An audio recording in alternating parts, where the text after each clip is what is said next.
आज मी बनवत आहे रेस्टॉरंट स्टाईल दाल खिचडी, जी आहे आरुषची फेवरेट।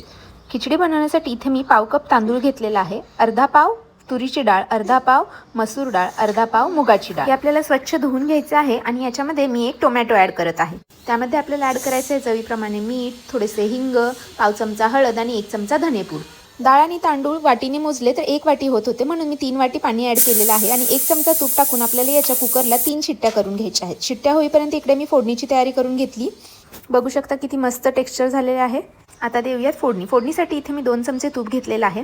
त्यात मोहरी, जिरे, कढीपत्ता आणि लसूण टाकून आपल्याला हे छान तुपात परतून घ्यायचे आहे।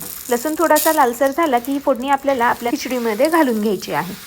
डाळींमधून आपल्याला चांगल्या प्रमाणात आयर्न मिळते, म्हणून आयर्न अब्झॉर्प्शनसाठी विटॅमिन सी गरजेचे आहे। यासाठी मी ते टोमॅटो ॲड केलेला आहे। बघा, आता फोडणी ॲड करून मस्त मिक्स करून घ्या आणि आवडीप्रमाणे कोथिंबीर टाकून घ्या। तर तयार आहे आपली रेस्टॉरंट स्टाईल दाल खिचडी। तुम्हाला जर थोडीशी तिखट हवी असेल तर तुम्ही आवडीप्रमाणे याच्यामध्ये लाल तिखट किंवा हिरवी मिरची ॲड करू शकता। यामध्ये आपण तिन्ही डाळी टाकल्यामुळे याची चव खूप छान लागते, तर तुम्ही एकदा ट्राय करून बघा आणि नक्की कळवा।